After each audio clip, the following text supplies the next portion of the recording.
இயேசு கிறிஸ்துவின் இனிய நாமத்தினாலே அனைத்து தெபோராக்களையும் வாழ்த்தி வரவேற்கின்றோம்.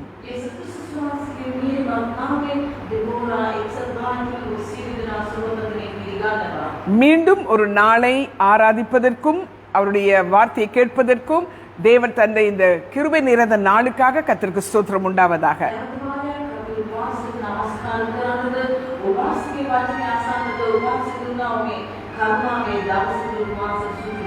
நீங்கள் எங்கிருந்தாலும் எங்களோடு இணைந்து நாம் இப்பொழுது தேவனை ஆராதிக்க போகிறோம். அதன் பின்பதாக வார்த்தைக்கு செவி கொடுப்போம்.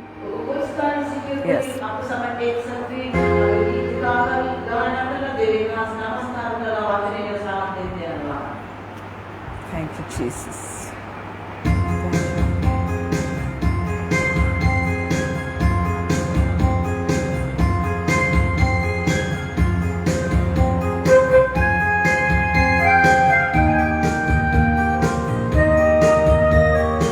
நீங்கள் இருக்கிற இடங்களிலே கரங்களை தட்டி இந்த நேரத்தில் எங்களோடு சேர்ந்து தேவனை நமஸ்கரியுங்கள்.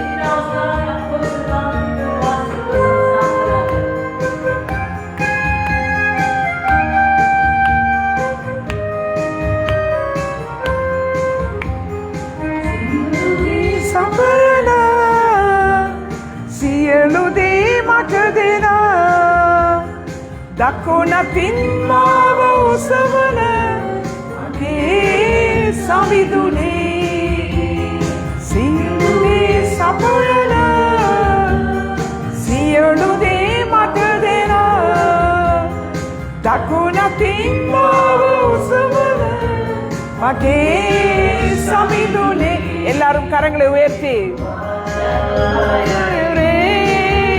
Yehova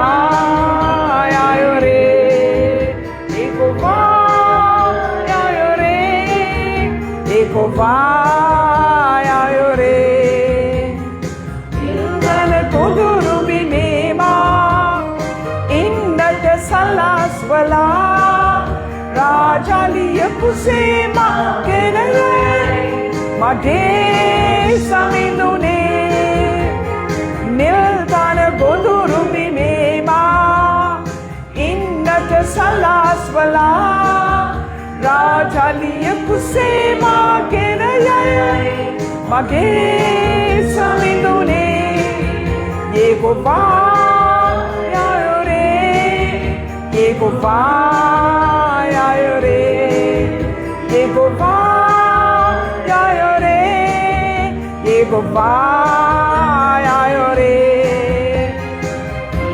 Patmata salangabala Anaturu novana se rakagena Rajaliya kusema kenayai mage samindune Piya patmata sangavala Anaturu novana se rakagena Rajaliya kusema kenayai mage samindune Yehova Yehova yayore Yehova yayore Yehova yayore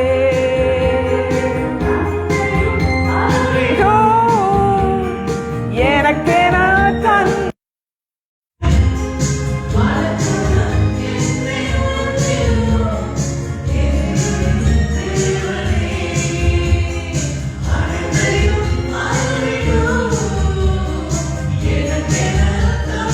You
நல்ல பிதாவே, நாங்கள் உம்மை நன்றியோடு ஸ்தோத்திரிக்கிறோம்.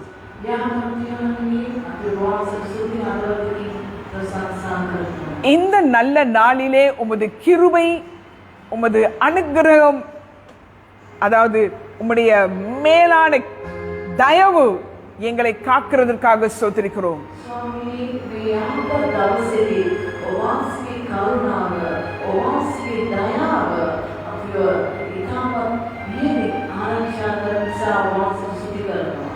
உம்முடைய செட்டையானது இன்றைக்கு எங்களுக்கு கிருபையாய், தயவாய், அனுக்கிரகமாய் எங்களை மூடி மறைத்ததுக்காக ஸ்தோத்திரம்.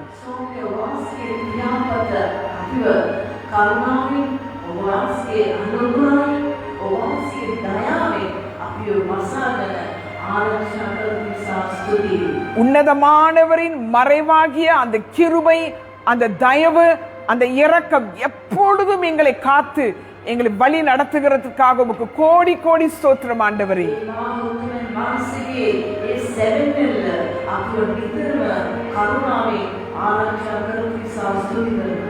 வார்த்தைகளை எங்களுக்கு ஆசீர்வாதமாக்கி தாங்க ஆண்டவரே. மகிமை யாவையும் உமக்கு ஒருவருக்கே செலுத்துகிறோம். இயேசுவின் நாமத்தில் பிதாவே, ஆமென், ஆமென், ஹல்லேலூயா. கர்த்தர் நல்லவர், அவர் கிருபை என்றும் உள்ளது. நானும் நீங்களும் ஆராதிக்கிற நம்முடைய எல் ஹெலியோன், எலோஹிம், எல் ஷடாய் நல்லவர்.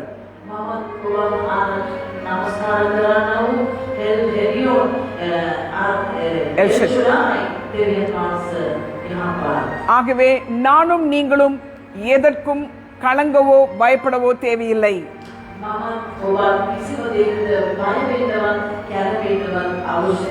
ஜெகோவா ஜாயரே எல்லாவற்றையும் பார்த்துக் கொள்ளுவார். அவர்தான் பார்த்துக் கொள்ள வேண்டும். இந்த பூமியிலே நம்மை பார்க்க, நம்மை கவனிக்க மனிதர்களால் முடியாது.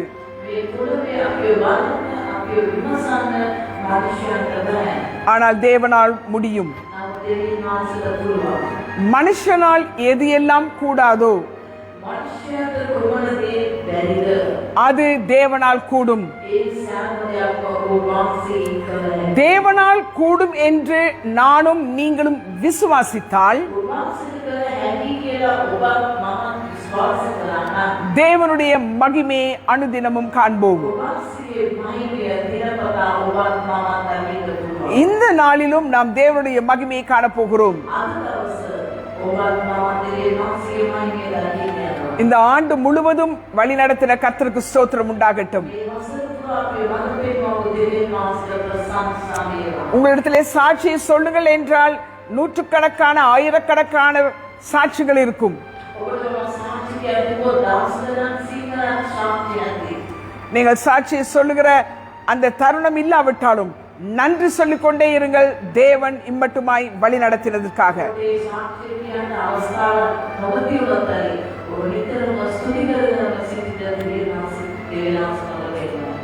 இந்த வருஷத்திலே நாங்கள் பெந்தெகோஸ்தே ராஜ்யம், பரலோக ராஜ்யம், தேவனுடைய ராஜ்யம் என்று நாங்கள் ராஜ்யத்தை குறித்து நாங்கள் கற்றுக்கொண்டு வந்தோம்.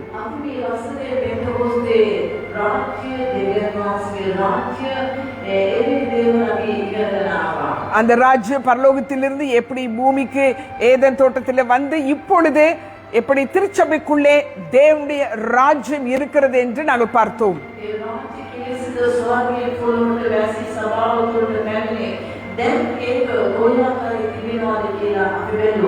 அப்போ பரலோக ராஜ்யமானது இப்பொழுது அவருடைய இயேசு கிறிஸ்துவின் சரீரம் என்கிற திருச்சபைக்குள்ளே இருக்கிறது.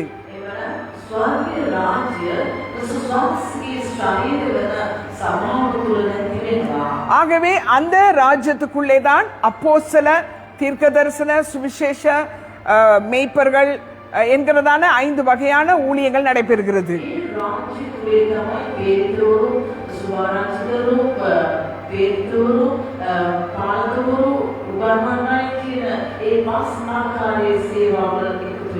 அதுதான், அதாவது அந்த 5 அஸ்திபாரங்கள், அந்த அஸ்திபாரத்தின் மீதுதான் நாம் அனுதினமும் கட்டப்பட்டு வருகிறோம்.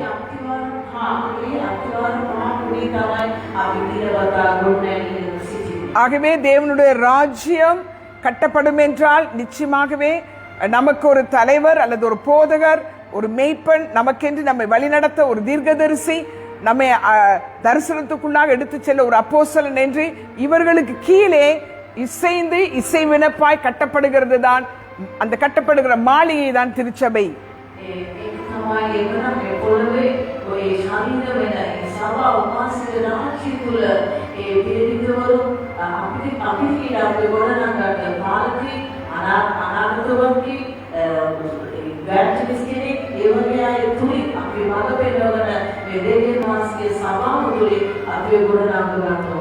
இயேசு கிறிஸ்து தம்முடைய ராஜ்யத்தை ஸ்தாபிக்கும் பொழுது அவர் என்ன சொல்லிவிட்டு போனார்?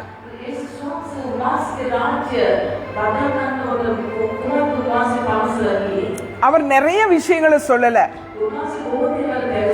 நீங்க அப்படி செய்யணும், இப்படி செய்யணும், அதை செய்யணும், இதை செய்யணும்னு நிறைய காரியத்தை அவர் சொல்லல.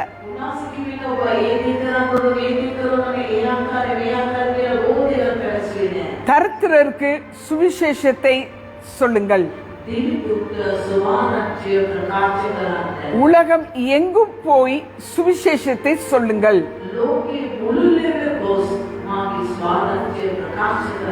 இதைதான் இயேசு கிறிஸ்து பரமேறுவதற்கு முன்பதாகவும் பூமியிலே வாழ்ந்த நாட்களிலும் அந்த 3.5 வருடங்கள் தம்முடைய சீஷர்களோடு கூட பகிர்ந்து கொண்டார்.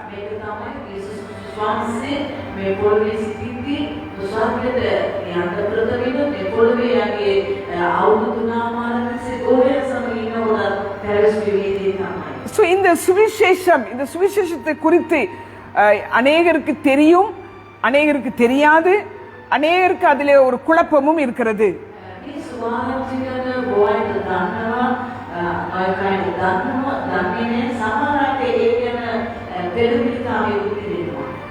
ஒரு அதாவது இந்த வாலிப காலத்திலே ஒரு நம்ம எல்லாம் நிறைய கூட்டங்கள்ல வாலிப கூட்டங்களுக்கு போகும்போது கேம்ஸ் வைப்பாங்க.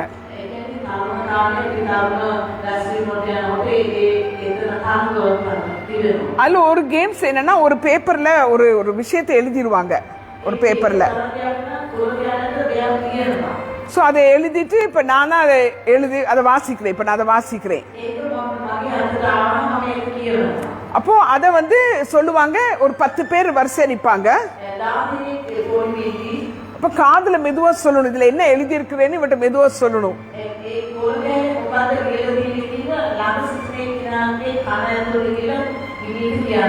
அப்போ அவ அத பக்கத்துல அடுத்த ஆளுக்கு சொல்லுவா. அப்போ அப்படியே அது போய் கடைசியில 10வது ஆளுகிட்ட போயிட்டு 10வது நபர் அதை எழுதி கொண்டு வரும் பொழுது 90% அதிகமாக இந்த இடத்துல எழுதினது இருந்திருக்காது.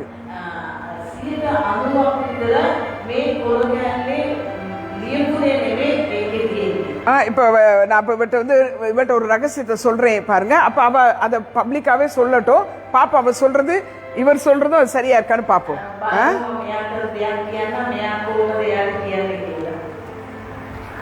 நெருக்கத்தில் உதவியும் துக்கத்தில் இன்பமும் சிறுமியில் ஆறுதலும் தனிமையில் இனிமையுமானவர்.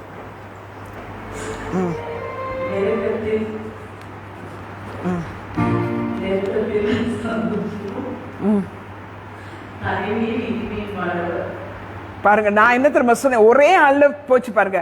என் நெருக்கத்தில் உதவியும் துக்கத்தில் இன்பமும் சிறுமியிலும் ஆறுதலும் தனிமையில் இனிமையுமானவர். இதை தான் சொன்னேன். ஆனா அந்த ரகசியமா சொன்னது ஏன்னா இப்போ அதை நான் ஸ்பீடா சொன்னனால ஒண்ணு, அடுத்தது நிறைய சொன்னனால அது சரியா அதை ஏற்றுக்கொள்ள முடியல.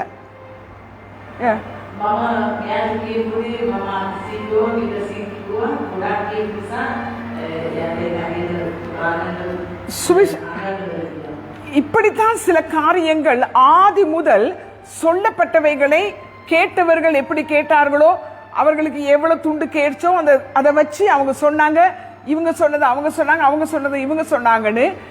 சுவிசேஷமாக இருக்கலாம், தேவனுடைய தீர்க்க தரிசன வார்த்தைகளாக இருக்கலாம், கடந்து போகும் பொழுது அது உருமாறி போய் விடுகிறது.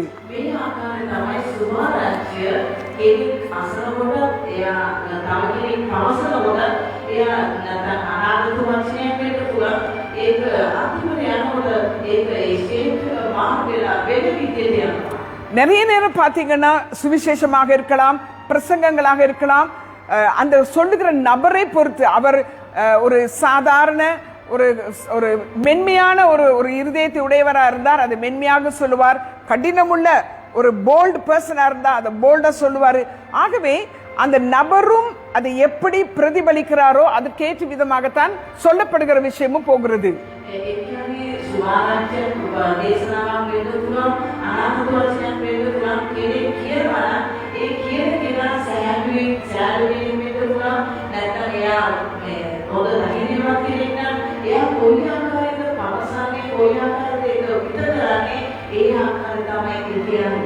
இப்போ நான் திருப்பி சொல்ல விக்டோரியாட்ட, நாளைக்கு மெல்வினை வர சொல்லவா அப்படின்னு இவட்ட சொல்றேன்னு வைங்களேன். இவ போய் எப்படி சொல்லுவா, உங்களை மெல்வின் உங்களை வர சொன்னாங்க அப்படின்னு சொல்லலாம். மெல்வின் உங்களை வர சொன்னாங்க அப்படின்னு சொல்லலாம். இந்த உங்களை வர சொன்னாங்கப்பா அப்படின்னு சொல்லலாம். இந்த சொல்லிட்டே நீங்க தயவுசெய்து போயிருங்க. மெல்வின் நான் சொல்லிட்டு அப்புறம் அவங்க என்னை திட்டுவாங்க, அதனால நீங்க போயிருங்க. பாத்தீங்களா, மெல்வினை வர சொல்லுங்கன்னு சொல்றதையே எப்படி அதை உருவாக்கி உருவாக்கி உருவாக்கி ஒரு பெரிய கதையாகவே வந்து விடுகிறது வழக்கம்.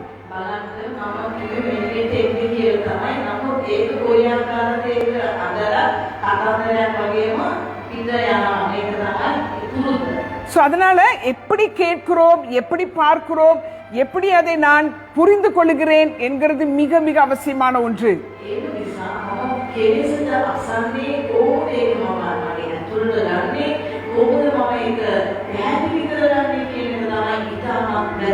அடுத்ததாக நான் என்ன நிலையில இருக்கிறேன், எனக்கு என்ன பிரச்சனை இருக்கிறது, என்னுடைய சூழ்நிலை எப்படி இருக்கிறது, அதற்கேற்ற விதமாய் தான் நான் கேட்பேன் என்பது சரி கிடையாது.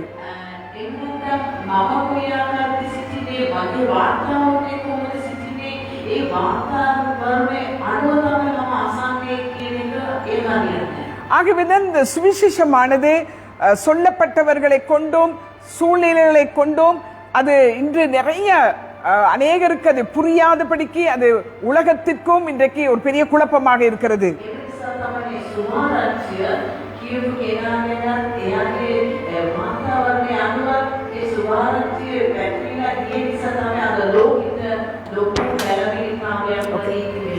நாங்கள் பார்க்கிறோம் கலாத்தியர் புத்தகம் 3ஆம் அதிகாரம் 8ஆம் வசனத்திலே,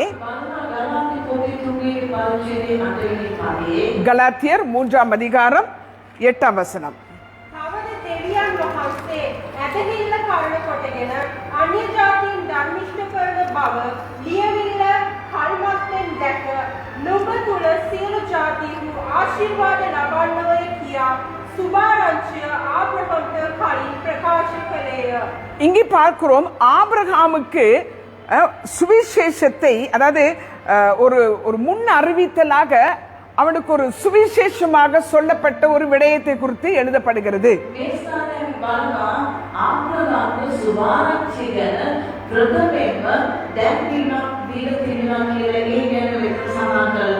ஆபிரகாமுக்கு சொன்ன சுவிசேஷம் என்ன? உனக்குள் சகல ஜாதிகளும் ஆசீர்வதிக்கப்படும்.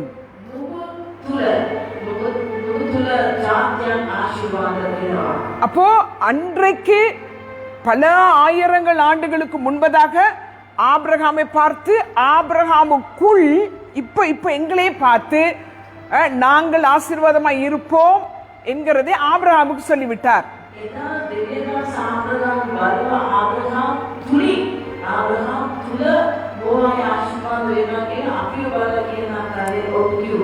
அப்போ அங்கே ஆபிரகாமுக்கு ஆண்டவர் சொல்லும் பொழுது சொன்ன சுவிசேஷமானது ஆசீர்வாதமாய் இருப்பாய்.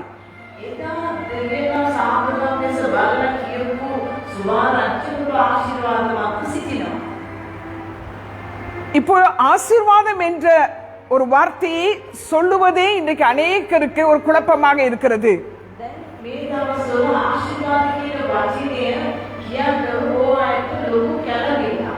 ஆசீர்வாதத்தை உள்ளே விரும்புகிறார்கள், ஆனா வெளியிலே சொல்ல பயப்படுகிறார்கள். ஏனென்றால் ஆசீர்வாதம் என்பது என்ன என்கிறது சரியாக அறியாததினாலே.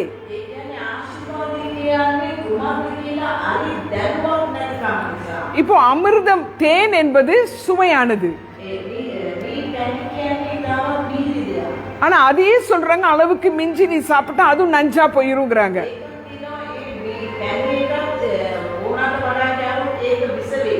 அப்ப அதனால நான் தேனே சாப்பிடவே மாட்டேன், ஏன்னா அது நஞ்சாயிரும் அப்படின்னு நம்ம சாப்பிடாம இருக்க போறது கிடையாது.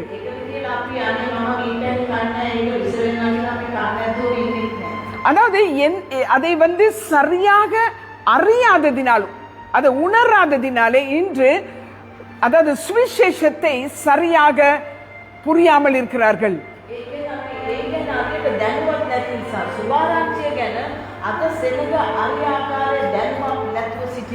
ஆதாமுக்கு நமக்கு தெரியும், ஆதாமுக்கு தேவன் பூமியை கொடுத்து ஆசீர்வதித்தார், நீ ஆசீர்வாதமாய் இருப்பாய் என்று சொன்னார்.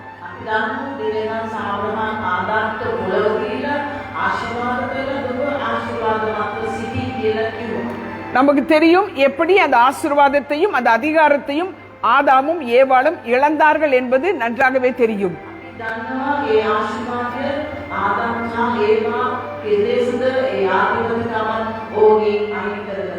ஒருவேளை இது உங்களுக்கு தெரியாது எனக்கு அப்படின்னு நீங்க நினைச்சீங்கன்னா, நான் நினைக்கிறேன் ஜனவரி பிப்ரவரி உள்ள நம்முடைய டெபோரா ஃபெலோஷிப்புடைய யூடியூப்ல இருக்குது, நீங்க பாத்தீங்கன்னா அதை குறித்து விளக்கமா நாங்க பேசி இருக்கிறோம்.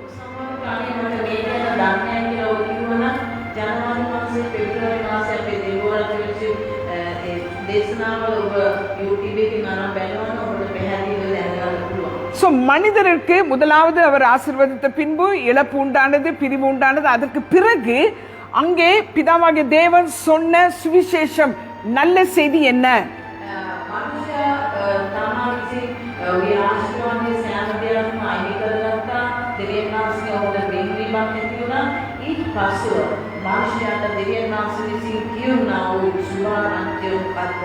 ஆதியாகமம் 3ஆம் அதிகாரம் 15ஆம் வசனம்.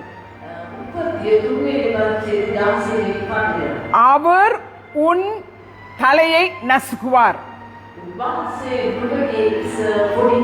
அதுதான் நல்ல செய்தி, அதுதான் ஒரு சுவிசேஷம். என்னதென்றால் சத்துருவனுடைய தலையை அவர் என்றால் யாரு? இயேசு கிறிஸ்து நசுக்கி போடுவார்.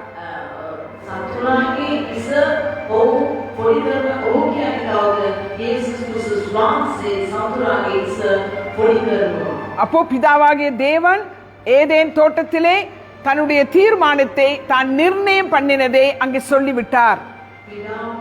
පියාණන් වහන්සේ තමන් වහන්සේගේ ඒ උන්වහන්සේගේ කැමැත්ත උන්වහන්සේ කුමක්ද උන්වහන්සේගේ මනසේ තිබෙන එදා ඒ උන්වහන්සේ කිව්වා. அதை பல தீர்க்கதரிசிகள் மூலமாக தேவனுடைய மனுஷர்களுக்கு அதை சொல்லிக்கொண்டே வந்தார். இப்படி ஒருவர் வருவார், அவர் பூமியிலே வந்து பிசாசுடைய தலையை நசுக்குவார் என்று பல தடவை சொல்லிவிட்டார்.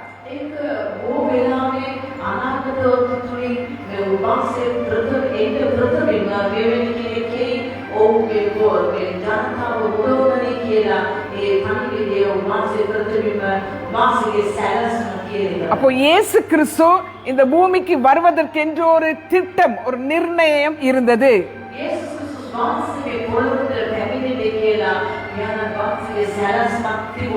அது எதிராளியான பிசாசானவருடைய தலையை நசுக்குவதற்காக.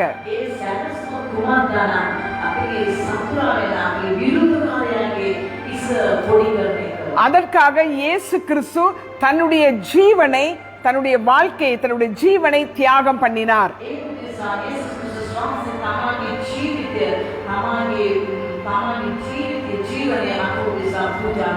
அதற்காக அவர் பலியானார். அங்கு பார்க்கிறோம், கொலோசேயர் 2ஆம் அதிகாரத்திலே அவர் வெற்றி சிறந்தார் என்று பார்க்கிறோம்.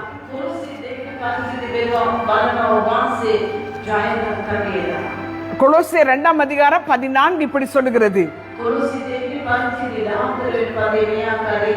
நமக்கு எதிரிடையாகவும் கட்டளைகளால் நமக்கு விரோதமாகவும் இருந்த கையெழுத்தை குலைத்து அதை நடுவில் இராதபடிக்கு எடுத்து சிலுவையின் மேல் ஆணை அடித்து துரைத்தனங்களையும் அதிகாரங்களையும் உரிந்து கொண்டு வெளியரங்கமான கோலமாக்கி அவைகளின் மேல் சிலுவையிலே வெற்றி சிறந்தார்.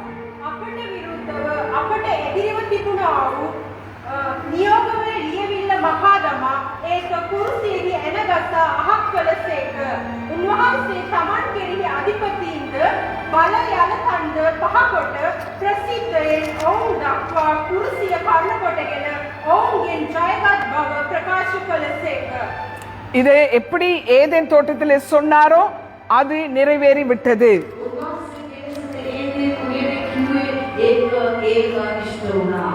ஆபிரகாமுக்கு வாக்குத்தத்தமாய் சொல்லுகிறார். இப்போ நீங்க வந்து ஆபிரகாமுக்கு சொன்ன சுவிசேஷத்திலே அதை 2 பிரிவாக நாங்கள் பிரித்துக் கொள்ளலாம்.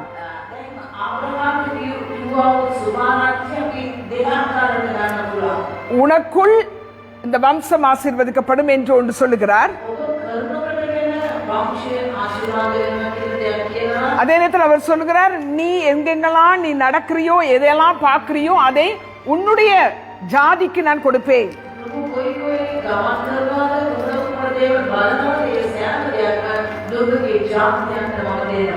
ஆதியாகமம் 13ஆம் அதிகாரம் 15ஆம் வசனம் இப்படி சொல்லுகிறார், நீ பார்க்கிற இந்த பூமி முழுவதையும் நான் உனக்கும் உன் சந்ததிக்கும் என்றென்றைக்கும் இருக்கும்படி கொடுத்து உன் சந்ததியை பூமியின் தூளை போல பெருக பண்ணுவேன். அங்கே பார்க்கிறோம், பெருக பண்ணுவேன் என்று சொல்லுகிறார். அடுத்ததாக அவர் 15ஆம் அதிகாரம் 14ஆம் வசனத்திலே விதமாய் சொல்லுகிறார்,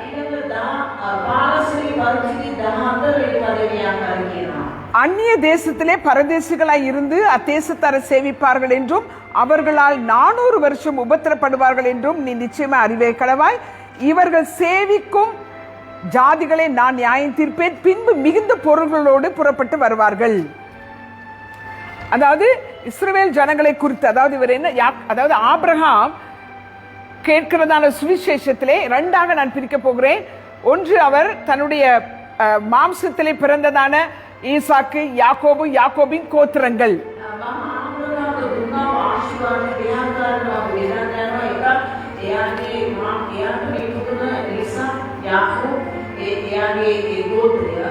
அப்போ அங்கே யாக்கோபு இஸ்ரவேலாக மாற்றி, இஸ்ரவேலை ஒரு தேசமாக ஒரு ஜாதியாக மாற்றி அது அங்க தனியே போய்கொண்டே இருக்கிறது. උන්වහන්සේ ඊශ්‍රායෙල් දේශය වෙනස් කරලා ඒ ඊශ්‍රායෙල් ගෝත්‍රයක් ලෙස වෙනස් වෙලා ගෝත්‍රයක් ඇති වෙලා ඒ ආකාරයේ ජාතියක් ලෙස යනවා. சோ அந்த சந்ததியிலே இப்ப நான் சொன்ன ஆபிரகாம், ஈசாக்கு, யாக்கோபு அப்படியே வந்து தாவீது, அந்த சந்ததியிலே தான் இந்த இரட்சகர் விசேஷமாக, அதாவது உலக சகல ஜனங்களுக்கும் ஒரே பலியாகும் இயேசு கிறிஸ்துவும் அந்த சந்ததியில் பிறப்பதை குறித்து சொல்லுகிறார். ඒ කියන්නේ ආබ්‍රහාම්, ඊසාක්, යාකෝබ්, ඒ දාවීද් ඒ පරම්පරාවේ තමයි යේසුස් ක්‍රිස්තුස් වහන්සේ උපදින්නේ කියලා ඒ ගැන ප්‍රවසන කරනවා. அப்போ ஆபிரகாமுக்கு தேவன் வாக்குத்தத்தங்களை கொடுத்து அழைக்கிறார். ආබ්‍රහාම් දෙවියන් වහන්සේ පොරොන්දු වචනදී කැඳවනවා. உங்களுக்கு நான் ஒரு தேசத்தை கொடுப்பேன், මම ඔබට දේශයක් දෙනවා. அது பாலும் தேனும் ஓடுகிற தேசமாக இருக்கும், කිරිහාමින් පින් පැණි උතුරන நீங்கள் அதிலே ஆசீர்வாதமாய் இருப்பீர்கள். ඔබගේ ආශිර්වාදවත් සිටී. இதுதான் நல்ல செய்தி. ඒක තමයි යහපත් කණිවිඩය. ஆனால் அந்த இடத்துக்கு வருவதற்கு முன்பதாக නමුත් ඒ ස්ථානයේ එන්න ප්‍රථමයෙන් அவர்கள் அநேக உபாதைகளை, கஷ்டங்களை, பாடுகளை கடந்து வர நேரிட்டது. නමුත් ඔවුන්ගේ ස්ථානයේ එන්න ප්‍රථමයෙන් බොහෝ ප්‍රශ්න, වේදනා, පීඩා තුලින් ගමන් කරන්න ඇති වුණා. 400 ஆண்டுகள் அவர்கள் எகிப்திலே அடிமைகளாய் இருக்கிறார்கள். අවුරුදු 500ක් තිස්සේ ඔවුන් මිස්රයේ වහල්කමින් සිටිනවා. அந்த அடிமைத்தனத்திலிருந்து மீட்கும்படியாக மோசே என்கிற ஒரு இரட்சகனை அனுப்புகிறார். ඒ වහල්කමින් ජනතාව උදවන්න පිණිස මෝසස් කියන ගැලුම්කාරගේ ස්ථානයට යනවා. யாத்ராகமம் 3ஆம் அதிகாரம் முழுவதிலே நீங்க பார்க்கலாம். மோசேயினிடத்திலே ஆபிரகாமுக்கு, ஈசாக்கு, யாக்கோபுக்கு சொன்னதை அங்கே திரும்பி மோசேயினிடத்திலே சொல்லுகிறார். අපි ඉන්දියාව තුන්වෙනි පරිච්ඡේදයේ බලනවා නම් ආබ්‍රහාම්, ඊසාක්, යාකෝබ්ට කියපු දේවල් මෝසස්ට කියනවා. அப்போ தன்னுடைய பேர் பிரஸ்தாபத்தை அங்கே வெளிப்படுத்துகிறார். තමගේ නාමයේ ගෞරවය වාසේ ස්ථානයේ ප්‍රසිද්ධ කරනවා. இருக்கிறவராகவே இருக்கிறேன் என்று சொல்லுகிறவர் அனுப்பினேன் என்று சொல்லுகிறார்.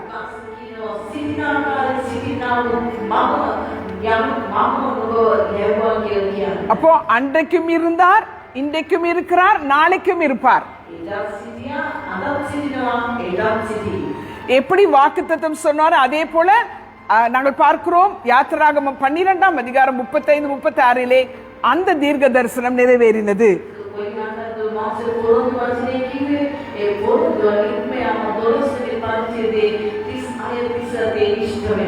அவர்கள் விடுவிக்கப்பட்டு பொன்னோடும் பொருளோடும் ஒரே ராத்திரியிலே அந்த எகிப்து தேசத்தை விட்டு வெளியே வந்தார்கள்.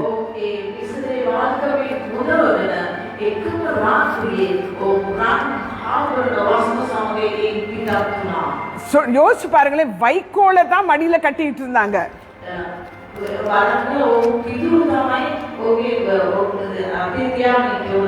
சம்பளமும் கிடையாது. அப்படிப்பட்டதான ஒரு ஒடுக்கப்படுகிற வறுமையில இருந்தார்கள். ஆனால் ஒரே ராத்திரியிலே பொன்னோடும் பொருளோடும் அவர்கள் வெளியே வருகிறார்கள்.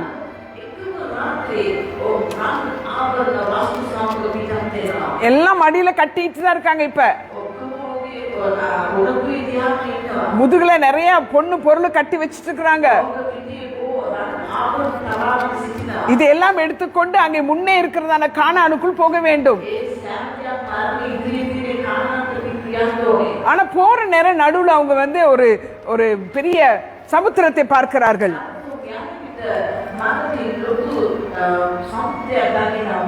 அந்த சமுத்திரத்தை கண்ட உடனே அவர்கள் பேசுகிற பேச்சை பாருங்கள். யாத்திராகமம் 14ஆம் அதிகாரம் 11ஆம் வசனம் இவ்விதமாய் சொல்லுகிறது.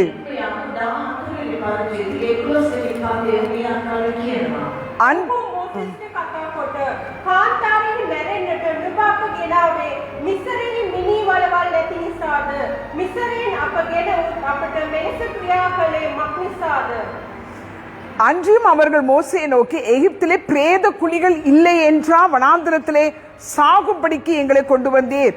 நீர் எங்களை எகிப்திலிருந்து புறப்படினதினால் எங்களுக்கு இப்படி செய்தது என்ன? நாங்கள் எகிப்திலே இருக்கும் போது நாங்கள் எகிப்திற்கு வேலை செய்ய எங்களை சும்மா விட்டுவிடும் என்று சொன்னோம் அல்லவா? நாங்கள் வனாந்திரத்திலே சாகிறதை பார்க்கிறோம், எகிப்தியருக்கு வேலை செய்கிறது எங்களுக்கு நலமாய் இருக்கும் என்றார்கள். அப்போ பாருங்க, வாக்கு தத்தத்தை கேட்டு விட்டார்கள், அதுதான் சுவிசேஷம், நல்ல செய்தி. ஆனாலும் சூழ்நிலை நிமித்தமாக அவர்கள் பேசுகிற பேச்சை பாருங்கள்.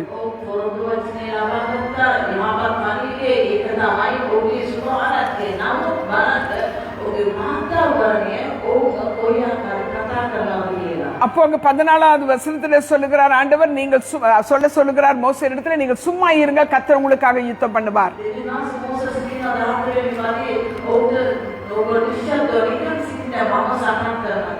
ஆகவே கர்த்தர் யுத்தம் பண்ணினார், அவர்கள் சமுத்திரத்தை கடந்து போனார்கள். 16ஆம் அதிகாரத்துக்கு இப்ப பாருங்க, பெரிய வெற்றி. அது 15ஆம் அதிகாரத்துல டான்ஸ் ஆடி பெரிய பாட்டு பாடுறாங்க.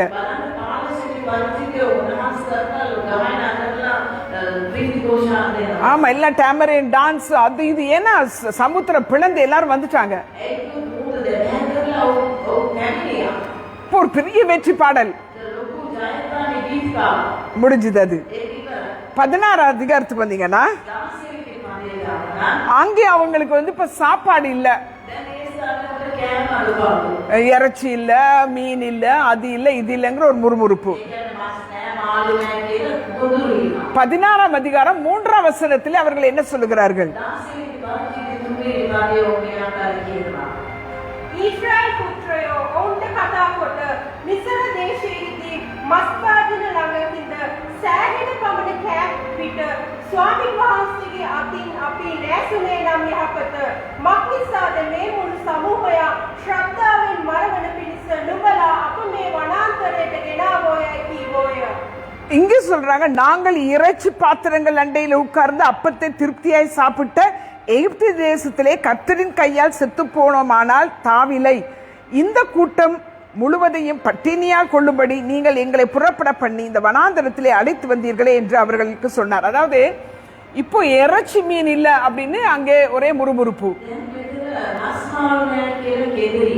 நாங்க சட்டியை பக்கத்துல வச்சுக்கிட்டு நல்லா சாப்பிட்டுக்கிட்டு இருந்தோம், இங்க ஒண்ணுமே இல்ல, இப்ப முறுமுறுக்கிறாங்க. அங்கே ஆண்டவர் அற்புதம் செய்கிறார். ஒரு காற்றை அனுப்பி, காடையை அனுப்பி நல்ல மூக்கு முட்டை சாப்பிடுங்கன்னு கொடுக்கிறாரு.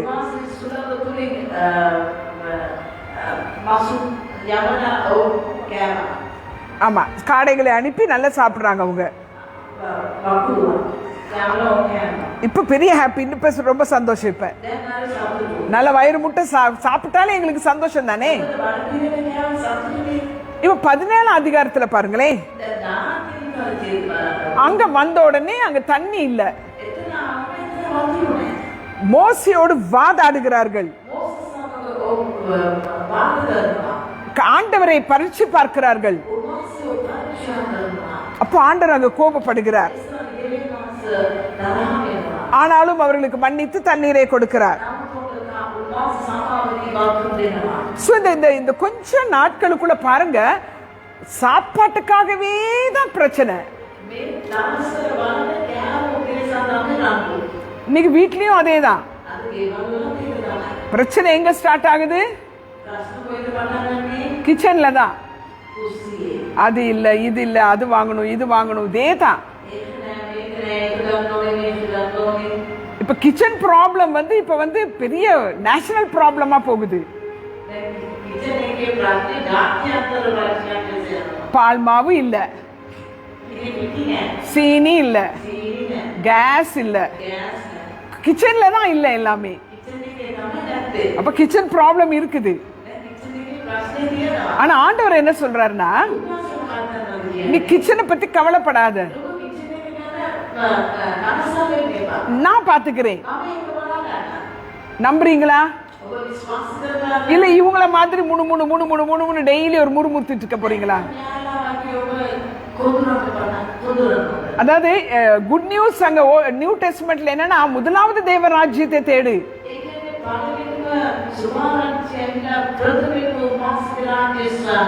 இந்த இஸ்ரவேல் ஜனங்கள் அழுதாங்க பாருங்களேன், அரிசி இல்ல, மாவு இல்ல, அது இல்ல, இது இல்ல, தண்ணி இல்லன்னு. அதெல்லாம் நான் பாத்துக்கிறேன்னு இயேசு சொல்லுகிறார்.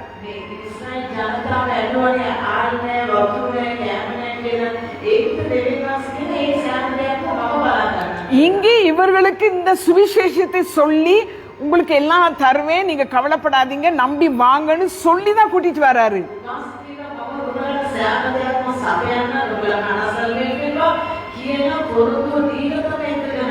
ஆனாலும் அவர்களால அதை நம்ப முடியவில்லை. இவ்வளவு அற்புதங்களை செய்தார். ஆனா சின்ன சின்ன விஷயத்துல அவங்க சோர்ந்து போயிடுறாங்க, முறுமுறுக்கிறார்கள். அவர்களால விசுவாசிக்க முடியவில்லை. இப்படியே நடந்துட்டு இருக்கும் போது 19ஆம் அதிகாரம் வரும் பொழுது ஆண்டவர் சொல்றாரு, நான் உங்களை இப்படி எல்லாம் ஆசீர்வதிப்பேன் அப்படின்னு சொல்றாரு. 19ஆம் அதிகாரம் 5ஆம் வசனம் இப்படி சொல்லுகிறது, இப்பொழுது நீங்கள் என் வாக்கை உள்ளபடி கேட்டு என் உடன்படிக்கையை கை கொள்வீர்கள் ஆனால் சகல ஜனங்களிலும், இந்த உலகத்தில் இருக்கிற சகல ஜனங்களிலும் நீங்கள் எனக்கு சம்பத்தாயிருப்பீர்கள். பூமி எல்லாம் என்னுடையது, நீங்கள் எனக்கு ஆசாரிய ராஜ்யமும் பரிசுத்த ஜாதியுமாய் இருப்பீர்கள் அப்படின்னு சொல்றாரு. சொல்லிட்டு நீங்க இதெல்லாம், இந்த வார்த்தைகள் எல்லாம் நான் உங்களுக்கு கற்பனைகள் எல்லாம், உங்க கற்பித்த வார்த்தையெல்லாம் உங்க முன்னுக்கு வைக்கிறேன்.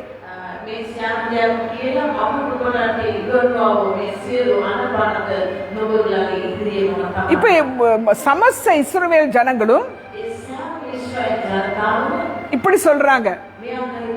யாத்ராகமம் 19ஆம் அதிகாரம் 8வது வசனம். එවිට මුළු සෙනග එක්ව උත්තර දෙමින් ස්වාමීන් වහන්සේ කිසියල්ලම කරන්නෙමු යයි කිව්වෝය. මෝසේ සෙනගගේ වචන ස්වාමීන් වහන්සේට සැලකලසේක. එවිට அப்பொழுது, அதற்கு என்னன்னா இப்ப சொல்லிடுறாரு, நீங்க இப்படி எல்லாம் பண்ணுங்க, இப்படி எல்லாம் செய்யுங்கன்னு சொன்ன உடனே இவங்க என்ன சொல்றாங்கன்னா, கர்த்தர் சொன்னவைகளை எல்லாம் செய்வோம்.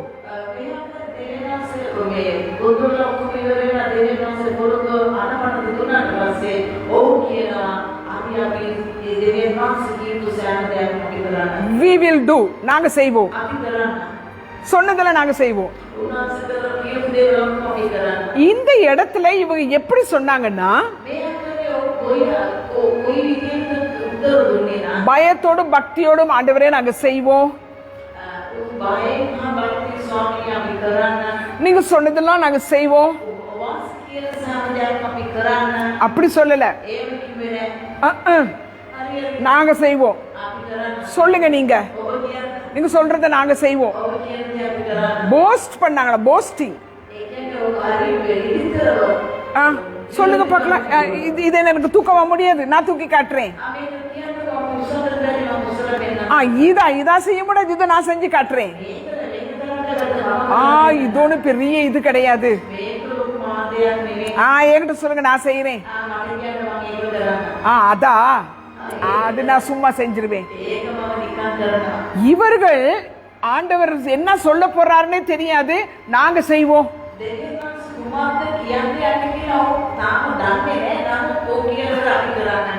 அப்போ என்னன்னா, இவங்க நாங்க சொல்லுவோம் என்று பிரதி உத்தரமாக சொன்னார்கள். ஜனங்கள் சொன்ன வார்த்தைகளை மோசே கர்த்தருக்கு தெரிவித்தார்.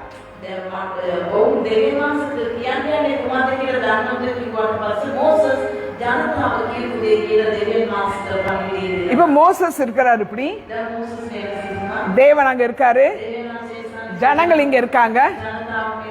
ஏன் மோசிட்ட பேசும்போது அவங்க கேட்கலாம்ல? அவங்களுக்கு கேட்கல, மோசேக்கு கேட்டுச்சுது. மோசே சொல்றாரு, ஜனங்கள் பேசுறாங்க, பிதாவுக்கு தெரியாதா? தெரியும். ஆனா மோசே சொல்றது என்ன சொன்னாங்க கேட்டு சொல்லு. அவர் சொல்றாரு, இல்ல நீங்க என்ன சொன்னாலும் அவங்க செய்வாங்களா? we will do, எங்களுக்கு முடியும், என்னால முடியும். அப்படியா? நாளைக்கு வா. யார்? மோசே சொல்றாரு, நீ மலைக்கு நாளைக்கு காலையில வா.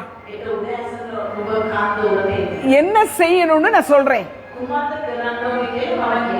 சொன்னாரு பாருங்க சொல்லு. இவங்களுக்கு தெரியாது, இப்படிதான் சொல்லுவாருன்னு தெரியாது. சொன்னாரு பாருங்க சொல்லு. என்னது? 10 கற்பனை, நியாய பிரமாணம். பிரமாணம் என்னன்னா எங்களுக்கு முடியும், நாங்க பண்ணிடுவோம். என்ன பெரிய இதோ, இது எங்களால செய்ய முடியாதோ, இது உங்களால மட்டும்தான் செய்ய முடியுமோ?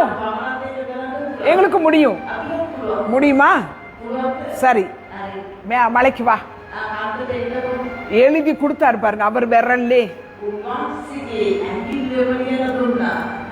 கொண்டு வந்து கொடுக்கிறாரு. இப்போ இத செய்தா இதுதான், இத செய்யலனா இதுதான். இப்படித்தான் அந்த பிரமாணம் வந்தது.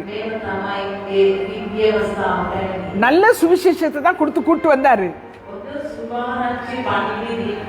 வாக்குத்தத்தம் தான். அடிப்பேன், உதைப்பேன், காலை உடைப்பேன், கண்ணை கொடையுவேன், மூக்க கொடையுவேன், மூளையை கொடையுவேன், அதெல்லாம் சொல்லவே இல்லை அவரு.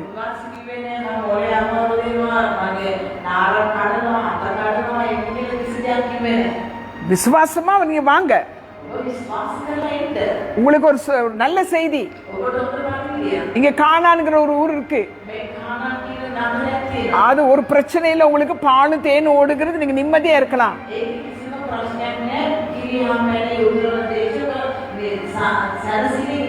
எல்லாம் இருக்கு அங்க. நீங்க ஒண்ணுமே விதைக்க தேவையில்லை, நீங்க ஒண்ணும் கட்ட தேவையில்லை, நீங்க பணம் சேர்க்கவே தேவையில்லை. அதான் மூட்டை மூட்டையா பக்கத்து வீட்டுல போயிட்டு கலட்டித்தா, அதை கலட்டித்தா, இதை கலட்டித்தான்னு வாங்கி வச்சுட்டு வந்துட்டாங்கல்ல.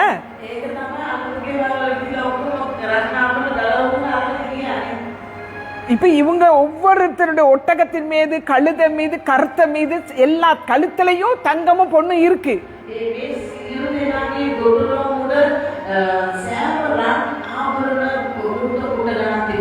ஆனா போற வழியில சில பிரச்சனைகள். அது என்ன பிரச்சனை? டே டு டே பிரச்சனை. டே டு டே என்னது? எண்ணத்தை உண்போம், எண்ணத்தை குடிப்போம், எண்ணத்தை உடுத்துவோம். இது டெய்லி இருக்க பிரச்சனை. இந்த டெய்லி பிரச்சனையை இவர்களால ஜெயிக்க முடியல. இப்ப இவங்களுக்கு பாருங்க, கை நிறைய பணம் இருக்கு. ஒரு ஆளுல 2-3 தலைவர் இருக்காங்க. தேவனே இவர்களுக்கு தலையா இருக்காரு. அங்க ரெடியா இருக்கு பட்டணம். இங்க இருந்து இங்க வர்றதுக்கு காலையில சாப்பிடணும், தண்ணி குடிக்கணும், உடுத்தணும், இவ்வளவுதான். வேற ஒரு வேலையும் கிடையாதுங்க. இதையும் நான் தர்றேன், வரையில தர்றேங்கிறாரு. ஆனா கொஞ்சம் லேட் ஆன உடனே என்னது சொல்லுங்க எல்லாரும், கொஞ்சம் லேட் ஆன உடனே அம்மா வரும் பாருங்க சத்தம். ஓ அது நான் அப்படி வரும் சத்தம். அவங்களால அது விசுவாசிக்கவும் காத்திருக்கவும் முடியவில்லை.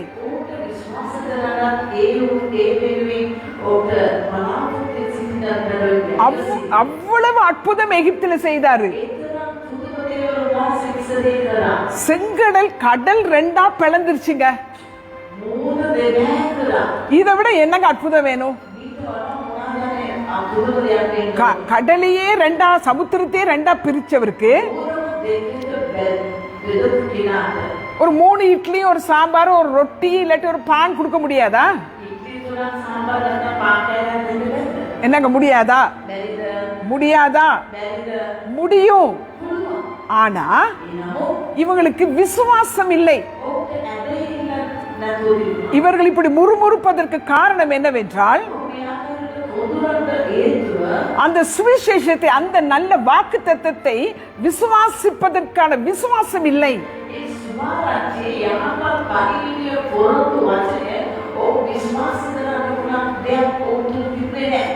சரி, விசுவாசத்தை இல்லைன்னு வைங்களேன், வாயையாவது மூடிட்டு இருக்கலாம்ல.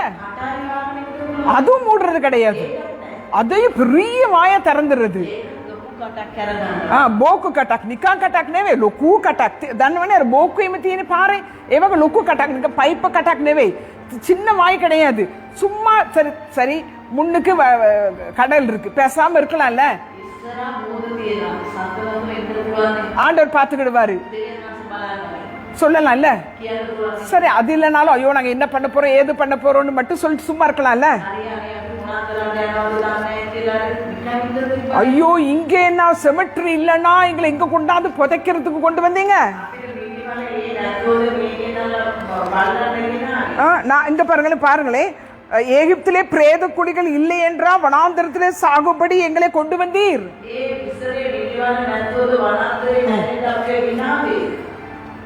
உடனே சாவ பத்தி தான் பேசுறது. சாவு இல்லை, உனக்கு ஜீவன் உண்டு என்று தானே நல்ல செய்தியை சொல்லுகிறார். நீ சாக வேண்டிய உனக்கு நான் ஜீவனை தந்திருக்கிறேன், அந்த ஜீவனை தந்திருக்கிறேன் என்று நீ விசுவாசிக்க வேண்டும் அல்லவா? ஓ, ஏன் கொண்டு வந்தீங்க, ஏன் என்னை அழைத்தீர்கள், ஏன் எனக்கு இந்த பொசிஷனை தந்தீர்கள், ஏன் எனக்கு இந்த திருமணம், ஏன் எனக்கு இந்த பிள்ளைகள், ஏன் எனக்கு இந்த நாடு, ஏன் எனக்கு அது, அது மட்டும் சொல்லிட்டு சும்மா இருக்கலாம்ல. உடனே பிரேத குழியை பத்தி பேச்சு. நல்ல ஞாபகம் வச்சுக்கொள்ளுங்க, என்ன எல்லாம் பேசுறோமோ ரெக்கார்ட் பண்ணப்படுகிறது.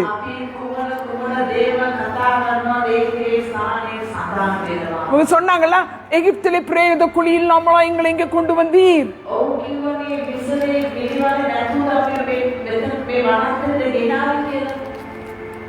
அது நல்ல, அத மனசுல வச்சுக்கொள்ளுங்க. அப்புறம் சாப்பிடறதுக்கு ஒண்ணு இல்ல. 16:3 சொல்றாங்க, பட்டினியால் கொள்ளும்படியா எங்களை கொண்டு வந்தீர். அங்கேயும் ஒரு சாவுதான். சரி, நாங்க பட்டினியா கிடக்கிறோம்னு சொல்லலாம் இல்லையா? பட்டினியா கிடந்து சாக போறோம். 17ஆம் அதிகாரத்திலையும் அங்க தண்ணியில இருந்து ஒரே வாக்குவாதம். ஆனா என்ன திரும்ப நடக்குது, இவங்க பேசின எல்லாத்தையும் பிதாவா, ஆனா நடுவுல இவரு அவர் அங்க நிக்கிறாரு, மோசே இங்க இருக்காங்க, ஜனங்கள் இங்க இருக்கிறாங்க.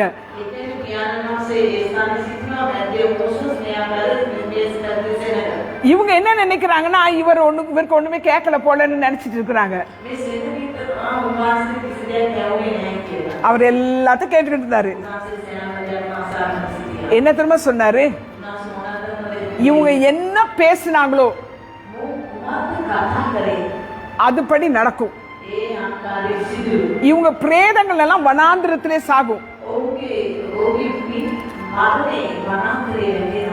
உண்மையில சொல்ல போனா எகிப்தில இருந்து கானானுக்கு ஒரு 11 நாள் நட தூரம்.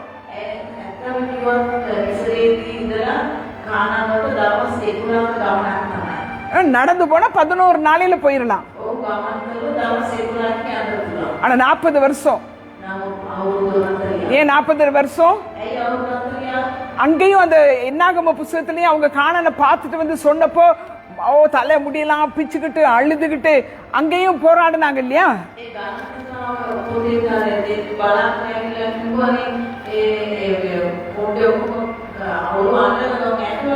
ஐயோ நாங்க அங்கேயே இருந்திருக்கலாம், எங்களை ஏன் இங்க கொண்டு வந்தீங்க, ஐயோ நாங்க எங்க சாக போறோம் அப்படின்னு அழுதாங்கல்ல. அப்ப ஆண்டவர் என்ன திரும்ப சொல்றாரு, யாரெல்லாம் முறுமுறுத்தாங்களோ, யாரெல்லாம் விசுவாசிக்கலையோ அவங்க யாருமே இந்த கானானுக்குள்ள போக மாட்டாங்க. මේ කානන් තුඩ ඇතුළේ ඉන්නේ. காலேபும் யோசுவாவும் மட்டும்தான் போவாங்க. කාලේ යෝසුවා පමණයි යන්නේ. ஆண்டவர் சொன்னதை அசட்டை பண்ணின அவ்வளோ பேரும் வனாந்திரத்திலே சாவார்கள். දෙවියන් වහන්සේ කියපු වචනයට උදාසන කරපු සියලු දෙනා ඒ ස්ථානයේ මැරියා. அங்க சொல்லுகிறார் பாருங்க, என்னாகமம் 14ஆம் அதிகாரம் 33ஆம் வசனத்திலே, நீங்க அந்த தேசத்தை அசட்டை பண்ணிட்டீங்க. ஆண்டவர் ஒரு நல்ல தேசம் என்று சொன்னார், அதை நீங்க அசட்டை பண்ணிட்டீங்க. உங்கள் பிரேதங்களோ வனாந்திரத்திலே விழும், அவைகள் வனாந்திரத்திலே விழுந்து தீரும் மட்டும். 14:33. එහෙත් නුඹලාගේ මල කඳන් මේ කාන්තාරෙහි වැටෙනවා ඇත. නුඹලාගේ පුත්‍රයෝද 40 අවුරුද්දක් කාන්තාරෙහි එදේරුන් මෙන් තනින් තන යමින් නුඹලාගේ මල කඳන් කාන්තාරෙහි ශේවී යනතෙන් නුඹලාගේ අනාචාරකම් දරන්නෝය. பாருங்க, இவங்க முறுமுறுத்தாங்க. அந்த முறுமுறுப்பின் படி அவங்க செத்து போனாங்க. ஆண்டவர் அடிக்கல, ஆண்டவர் சபிக்கல, ஆண்டவர் கொல்லல, இவங்களை கொண்டுகிட்டாங்க. எப்படி? தவறானதை பேசி, அதாவது சுவிசேஷத்திற்கு விரோதமாக பேசி. ஆபிரகாமுக்கு தேவன் கொடுத்த வாக்குத்தத்தத்தை அசட்டை பண்ணி நம்பாமல் போய் முறுமுறுத்து தேவனை அசட்டை பண்ணினதினாலே அத்தனை பேரும் ஆண்டு போனார்கள். இது கர்த்தருடைய சாபம் அல்ல, அவர்களை கொன்று கொண்டார்கள். அடுத்ததாக ஆண்டவர் அவர்களுக்கு ஒரு நியாய பிரமாணத்தை கொடுத்து இவங்களை அடிமைப்படுத்தணும்னு நினைக்கல. எங்களுக்கு முடியும், நாங்க பண்ணுவோம், சொல்லுங்க, அதனால கொடுத்தாரு. ஆனால் அந்த பிரமாணத்தை அவர்களால் செய்யவே முடியவில்லை. ஆண்டவருக்கு தெரியும் இது மனுஷரால் முடியாது, இந்த பூமியில் அவர்களால் அப்படி வாழ முடியாது. அதனாலதான் அவர் சொல்றாரு, என்னை நம்புங்கள், என் வார்த்தையை நம்புங்கள், என்னை விசுவாசியுங்கள், நானே வழியும் சத்தியமும் ஜீவனுமாய் இருக்கிறேன். அது விசுவாசிக்கணும். இஸ்ரவேல் ஜனங்களை நீங்க பாத்தீங்கன்னா, ஏன் கானானுக்குள் போகல அப்படிங்கறத பற்றிய பதில் என்னன்னா,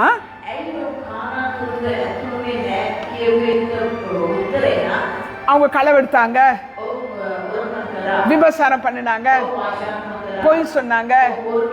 அது கிடையாது. வேதம் என்ன தெரியுமா சொல்லுது? கர்த்தருடைய வார்த்தையை விசுவாசிக்கவில்லை, அவருடைய சுவிசேஷத்தை அவர்கள் அசட்டை பண்ணினார்கள். அப்போ அவிசுவாசம் தான் தடை பண்ணினது. அதனால அவர்கள் போகவில்லை. இது ஆபிரகாமுடைய சந்ததியிலே வந்த செயல். இப்போ கலாத்தியர் 3:8 சொல்கிறார், இந்த சுவிசேஷம், எந்த சுவிசேஷம்? இப்போ நாங்கள் பெற்றுக்கொண்ட சுவிசேஷம். நாங்கள் பெற்றுக்கொண்ட சுவிசேஷம் என்னது? நீ என்னை விசுவாசி. எதை விசுவாசிக்க வேண்டும்?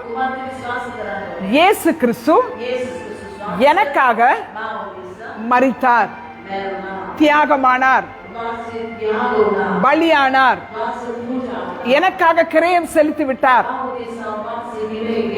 பரலோகத்துக்கு போவதற்கு, ரட்சிப்பு அடைவதற்கு நான் ஒன்றும் செய்ய தேவையில்லை. அதாவது இப்ப பிரமாணம் இல்லை, கற்பனை இல்லை.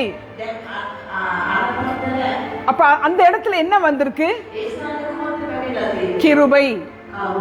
கிருபையை வைத்திருக்கிறார். கிருபையினால் ரட்சிக்கப்படுகிறோம், சட்டத்தினால் அல்ல. அதுக்கு ஒரு சட்டம் கிடையாது. அந்த சட்டம்ங்கிற இடத்துல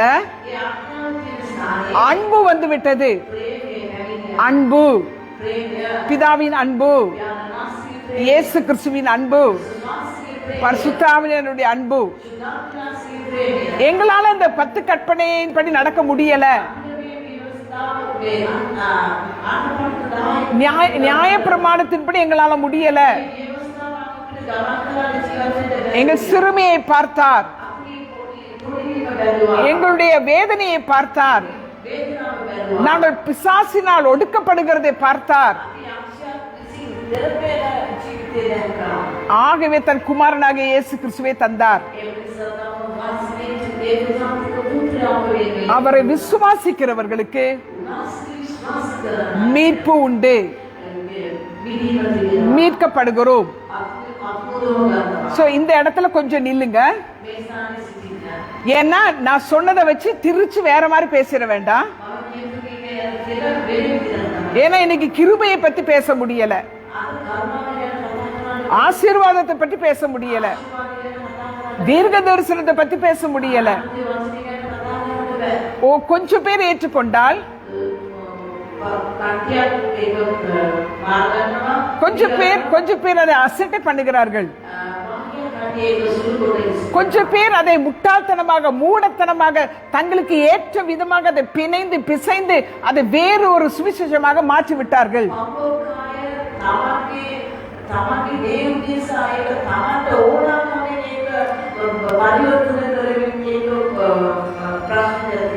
ரோமர் 1:1 விதமாக சொல்லப்படுகிறது. அதாவது எப்படி இந்த சுவிசேஷத்தை தேவன் எப்படி பவுல் இடத்திலே புறஜாதியாராக நமக்காக சொல்லுகிறார்.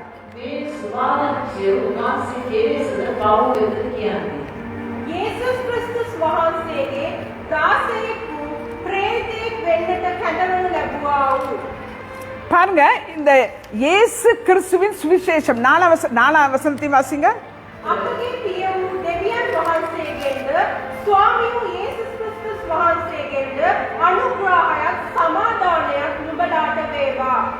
அதாவது இங்க என்ன போட்டிருக்குன்னா, பரிசுத்த வேதாகமத்தில் முன்னே தம்முடைய சுவிசேஷத்தை பற்றி வாக்குத்தத்தம் பண்ணினபடி கர்த்தராக இயேசு கிறிஸ்துவானவர் தாவீதின் சந்ததியில் பிறந்தவராய், அதாவது இப்போ நாங்க கேட்டுக்கிட்டு இருக்க சுவிசேஷமானது ஏற்கனவே சொல்லப்பட்ட ஒன்று.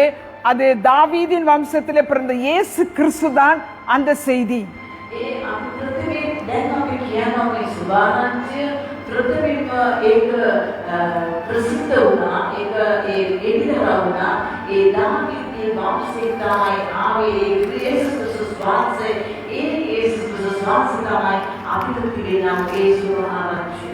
அதே போல ரோமர்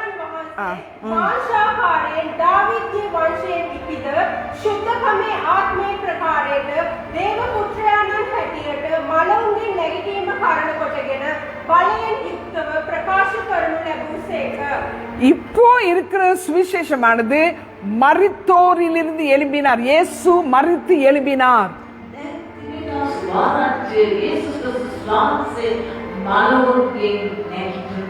ரோமர் 16:25 இவ்விதமாய் சொல்லுகிறது. ஆதி முதல் அடங்கி இருக்கிறதுமாயிருந்து இப்பொழுது தீர்க்க தரிசன ஆகமங்களினாலே அனாதி தேவனுடைய கட்டளையின்படி வெளியரங்கமாக்கப்பட்டதும் சகல ஜாதிகளும் விசுவாசத்திற்கு கீழ்ப்படியும்படிக்கு அவர்களுக்கு அறிவிக்கப்பட்டதுமாய் இருக்கிற ரகசியத்தை வெளிப்படுத்துகிறதான இயேசு கிறிஸ்துவை பற்றிய பிரசங்கமாகிய என் சுவிசேஷத்தின் படியே. ரோமர் 16:25-26. கொஞ்சம் இருங்க. சதா காலே பட்டாங் நிஷப்தவ சதா கால. அப்போ ஆரம்பத்தில இருந்து நிஷப்தவ திபுனாலும் மே ராச. இந்த ரகசியம், இந்த சுவிசேஷத்தின் ரகசியமானது நிஷப்தவ அமைதலா இருந்தது. எஸ், இப்பொழுது அது வெளியரங்கமாக்கப்பட்டதும் වරුන්ගේ ලියවිලි වලින් ප්‍රකාශ කරන ලදුව ஏற்கனவே தீர்க்கதரிசிகளால் எழுதப்பட்டவைகள் ඇදහිල්ලේ කීකරුකම පිණිස සියලු ජාතීන්ට සදාකාලික දෙවියන් වහන්සේගේ ආඥාව ලෙස දන්වනු ලැබුවා වූ ඒ රහස එළිදරව්වීමේ හැටියටද මාගේ සුභාරංචිය සහ යේසුස් ක්‍රිස්තුස් වහන්සේ ගැන දේශනා කිරීමේ හැටියටද නුඹලා ස්ථීර කරන්නට සමර්ථ වූ එකම ප්‍රඥාවන්ත වූ දෙවියන් වහන්සේට ක්‍රිස්තුස් වහන්සේ කරුණ කොටගෙන සදාකාලම ගෞරවය වේවා. இங்க பாருங்க, இப்போ சுவிசேஷம் என்பது இயேசு கிறிஸ்து தான். இயேசு கிறிஸ்து இல்லாத ஞானம் பைத்தியமானது.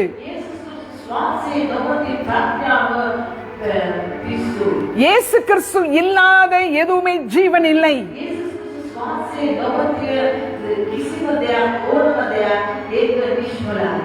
அது ஜீவன் இல்லை. இயேசுவை பற்றிக் கொள்ளாமல் இயேசுவை விசுவாசிக்காமல் இருக்கிறவர்களுக்கு ஜீவன் இல்லை.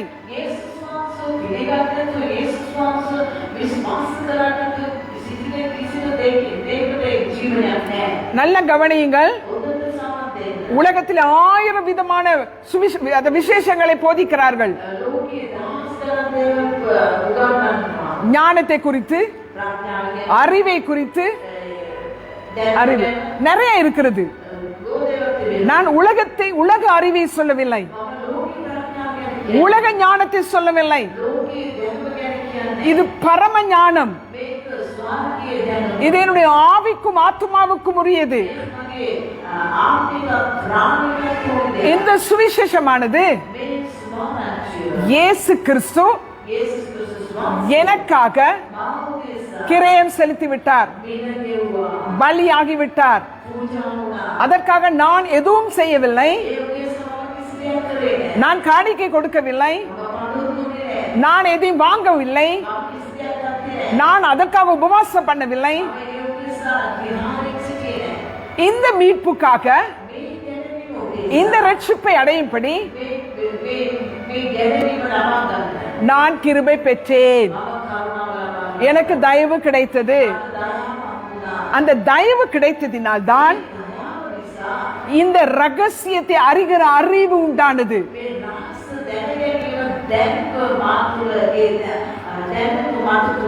கிருபை பெறாமல் ரட்சிப்பு கிடையாது. ரட்சிப்பு, இந்த ரட்சிப்பையும் மற்ற எல்லாத்தையும் ஒண்ணா சேர்த்துக்கிடாதீங்க. மற்றதெல்லாம் நீங்க சமைச்சாதான் சாப்பிட முடியும். நீங்க ஒண்ணுமே சமைக்காம நான் கிருபையால் நிலை நிற்கிறேன், எனக்கு சாப்பாடு வரும்னா அது முட்டாள்தனம்.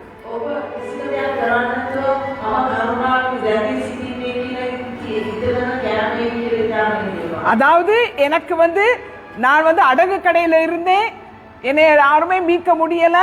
பிதாவாகிய தேவன் கிரயமாக இயேசுவை கொடுத்து என்னை மீட்டுட்டார். இப்ப நான் அடகு கடையில கிடையாது, நான் இப்ப மீட்கப்பட்டுட்டேன்.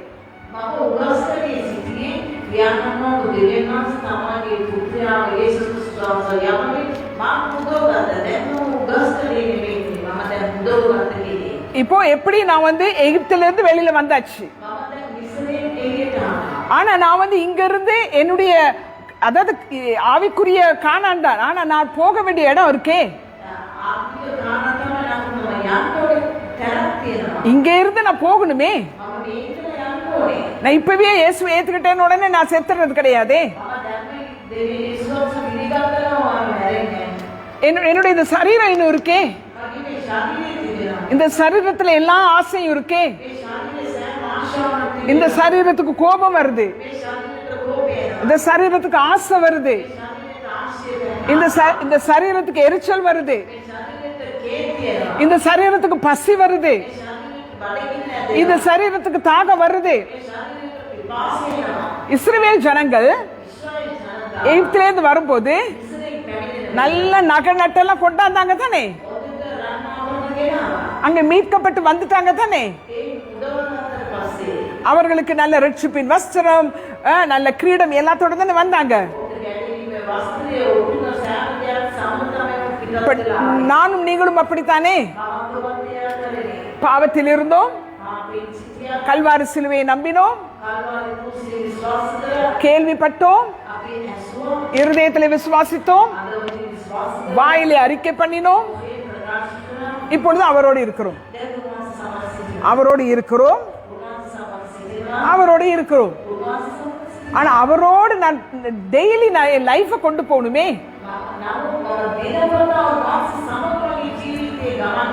இஸ்ரவேல் ஜனங்களுக்கு வாக்கு கொடுத்துட்டாரு,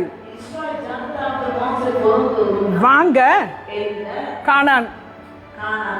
அப்ப அந்த வர்ற வழியில அவங்களுக்கு பிரச்சனை வந்தது, அதனால பிரச்சனை வரும். வேதமே சொல்லுது உங்களுக்கு உபத்திரவம் உண்டு. அதை பத்தி எல்லாம் பேசாதீங்க. அம்மோ நாங்கெல்லாம் உங்களுக்கெல்லாம் உபத்திரவமே இல்ல,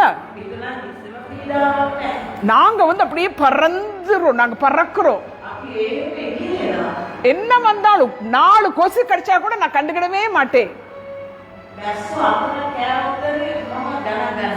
ஏன் மேல கரப்பாம்பூச்சி 10 போனாலும் நான் கண்டுக்கிடவே மாட்டேன். ஹalleluya, அது வாய்க்குள்ளலாம் போகுது, ஹalleluya, நான் அதெல்லாம் கண்டுக்கிடவே மாட்டேன்.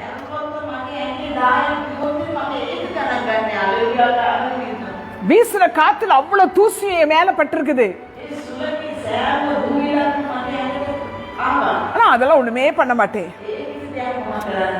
நான் கிருபையில தானே இருக்கேன், அது அப்படியே போயிரும். அப்படின்னா நீங்க முகமே கழுவாதீங்க, தண்ணி குடிக்காதீங்க, கிருபையில இருங்க. சிலருடைய உபதேசங்களை சிலர் கேட்டு பாதி கேட்கறது, அவங்களும் நல்லாதான் பிரசங்கம் பண்ணிருப்பாங்க, முழுசு கேட்கறது இல்ல. இங்க கொஞ்சம் எடுக்கிறது போன, இவரோட பேசுறத கொஞ்சத்தை கேட்கறது, நான் உன்னோடு கூட இருக்கிறேன்னு இவர் சொல்லுவாரா, அங்கிட்ட அடுத்த சேனலுக்கு ஓடுறது, நான் உன்னை அடிக்கிற அடியிலே நீ இப்படி ஆவா, ஐயோன்னு அங்க ஓடுறது. இப்படியே ஒரு தலைவனுக்கு கீழே, ஒரு உபதேசிக்கு கீழே, ஒரு போதகனுக்கு கீழே வளர்றது கிடையாது. இங்க கொஞ்சம் அங்க கொஞ்சம் அங்க கொஞ்சம் எடுத்து இவங்கெல்லாம் சேர்ந்து கடைஞ்சி தனியா ஒண்ணு கொண்டு போறது, அதாங்க பிரச்சனையே.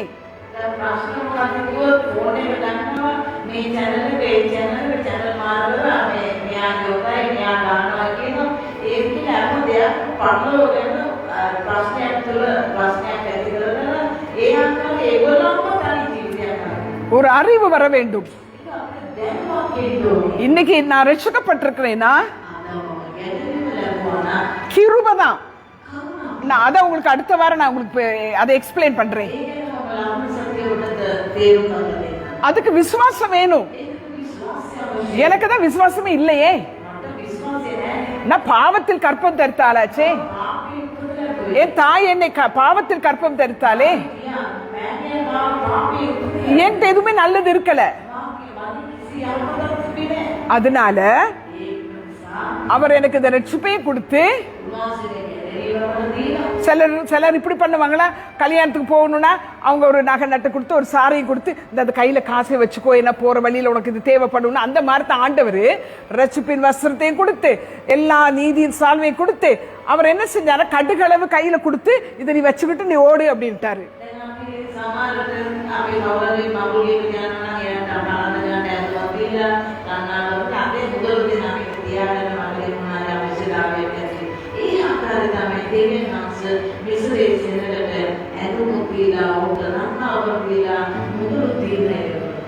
சிலர் இருக்கிறாங்க, அதிக பண்டிதர்கள் இருக்காங்க, இல்ல வேணாம் சிஸ்டர், வேணாம் வேணாம் வேணாம், எனக்கு எனக்கு வேணாம், நீங்க எனக்கு சட்டையும் தந்துட்டீங்க, சாரியும் தந்துட்டீங்க, ஒட்டியான தந்துட்டீங்க, தொங்கட்டான்னு தந்துட்டீங்க, இது எதுக்குன்னு இந்த கடுக்கு விசுவாசம் இருக்கு, அதை கொடுத்துட்டு போயிடுறது. போற வழியில கடுக்கானும் காணும், ஒன்னையும் காணும். ஏன்னா விசுவாசம் இருந்தா தானே நீ உன் கம்மலை கடுக்கானே காப்பாற்ற முடியும்.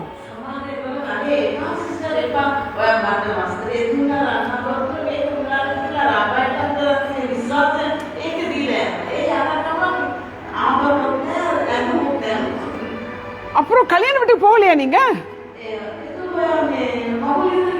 இல்ல சிஸ்டர், நீங்க கொடுத்த காசையை நான் வாங்கல. நான் நினைச்ச வழியில யாராவது நீ கூட்டிட்டு போவாங்கன்னு, யாரும் கூட்டிட்டு போகல. 2-4 பேர் வந்தாங்க, என்ன மொத்து மொத்துன்னு மொத்து எல்லாத்துக்கும் பிடிக்கிட்டு போயிட்டாங்க. பாருங்க, நீங்க தந்த காசை நான் எடுத்திருந்தா நான் ஒரு டாக்ஸி எடுத்துட்டு போயிருந்திருப்பேன்.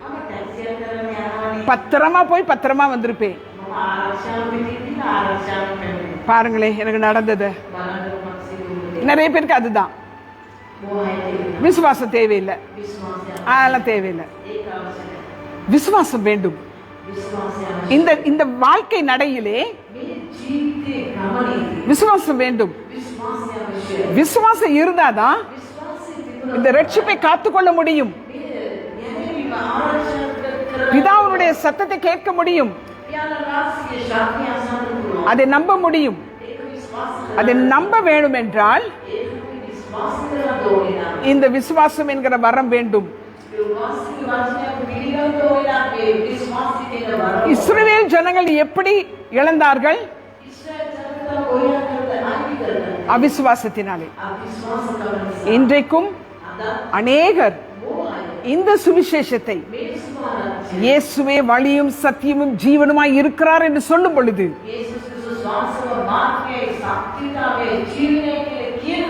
அவர் மூலமாய் தான் எனக்கு நித்திய ஜீவன் உண்டு என்று சொல்லும் பொழுது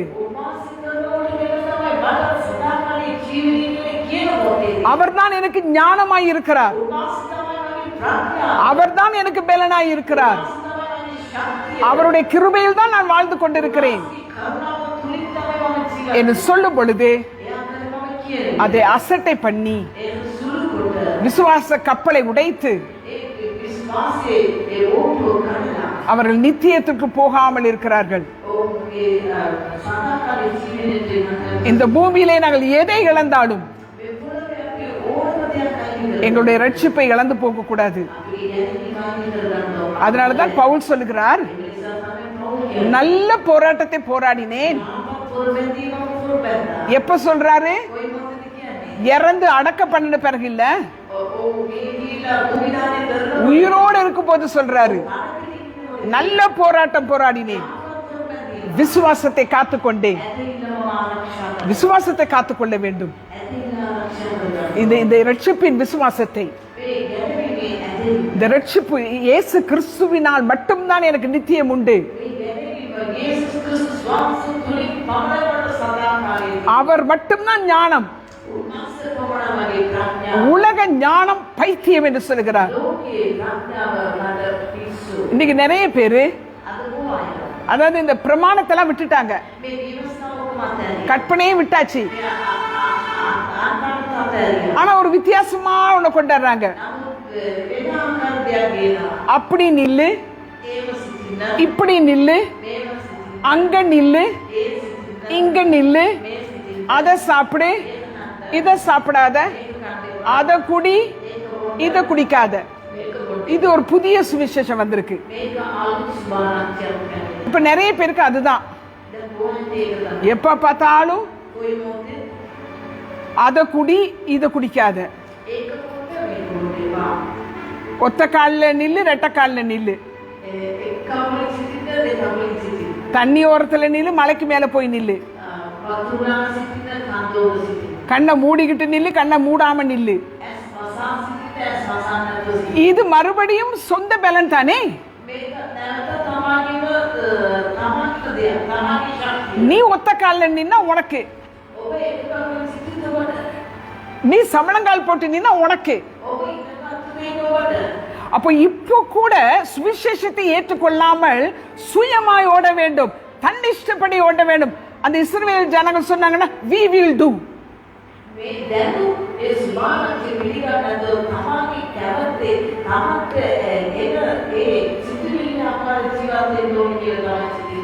இதான் நாங்க பண்ணிக்கிடுவோம்.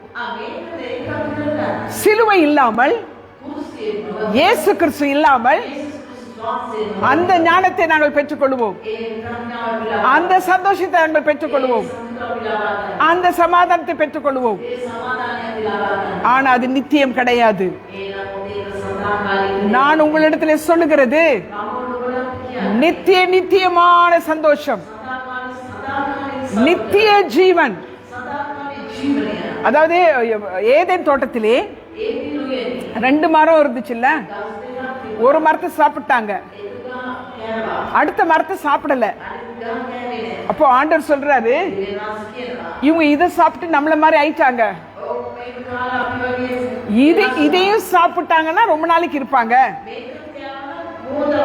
ஆனா இத அவர் ஒரு தேவதூதனை வச்சு அங்க காவல் காக்குறாரு. இப்ப என்னன்னா சாகாம இருக்கணுங்கிறதுக்காக அந்த இலையை சாப்பிடு, இந்த இலையை சாப்பிடு, அதை சாப்பிட்டா உனக்கு ரொம்ப நாளைக்கு இருக்கலாம்.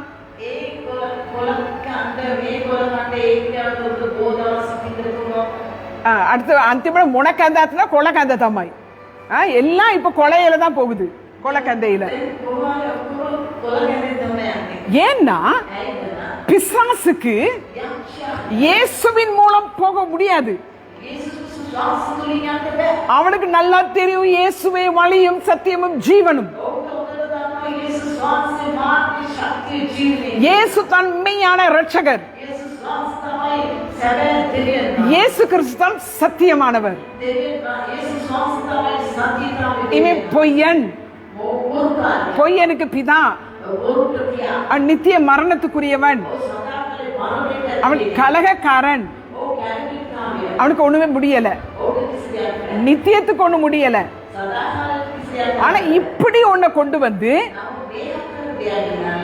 ஞானம் போல ஒன்றை, சந்தோஷம் போல ஒன்றை கொண்டு வந்து புதுசு புதுசா கொண்டு வர்றான் பாருங்க. பைபிள்ல இருக்கு, அது நான் அடுத்த வாரம் உங்களுக்கு சொல்றேன். சிலர் புதுசா சுவிசேஷம் கொண்டாடுவாங்களா,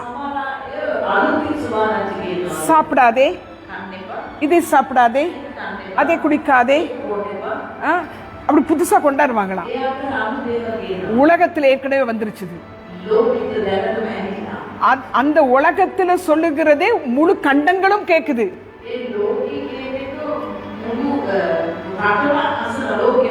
மஞ்சளை பத்தி ஒருத்தருக்கு வெள்ளைக்காரங்களுக்கு தெரியாது. அவங்க இப்ப மஞ்சளை பத்தி நமக்கு சொல்லி கொடுக்கறாங்க. இதெல்லாம் எங்க இருந்து வந்தது? இயற்கையா சாப்பிடுற ஒண்ணுதான். ஆனால் சில விஷயத்திலே பிசாசு நுழைஞ்சிருக்கான். மிக கவனமாக குழப்பி கொள்ளாதபடி, தேவையில்லாததெல்லாம் போய் பார்க்காதபடி. தெரிந்தது உங்களுக்கு என்று ஒரு தாய் தகப்பன் இருப்பார்கள் அல்லவா? அவங்க சொல்லாத புத்தியை இன்னொருத்தர் சொல்ல போறாங்க.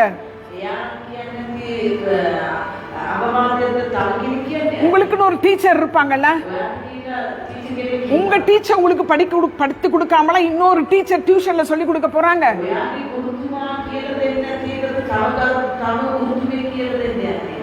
உங்களுக்கு ஒரு போதகர் இருப்பாங்கல்ல, உங்க போதகர் உங்களுக்கு சொல்லி கொடுக்காமல வேற யாரோ ஒருத்தர் சொல்லி கொடுக்க போறாங்க.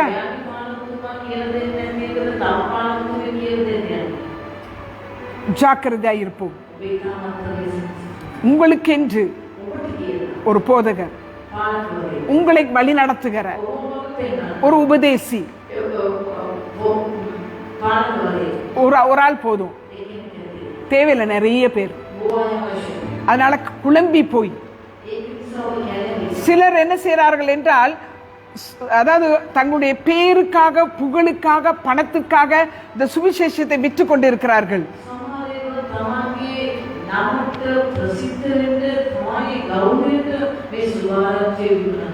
அவர்கள் அங்கே சில சில விஷயங்களை எப்படினாலும் வாழலாம், எப்படியும் இருக்கலாம் என்று விட்டு விடுவார்கள்.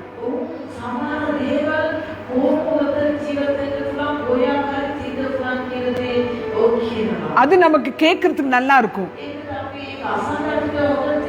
சிலருக்கு அந்த காது குடைவாங்க. இவங்க அப்பா ரொம்ப காது குடைவார் அந்த காலத்துல. ஒரு என்னது ஒரு சிறகு மாதிரி வச்சு ட்ருன்னு காது குடைவாங்க. சிலருக்கு அந்த மாதிரி பிரசவம் ஆசை. அப்படி கேட்கும் போது அல்லேலூயா பிரைஸ் தி லார்ட் கொஞ்சம் லேசா குடைஞ்சு அழுக்கு எடுத்துட்டா வேணான்றுவாங்க.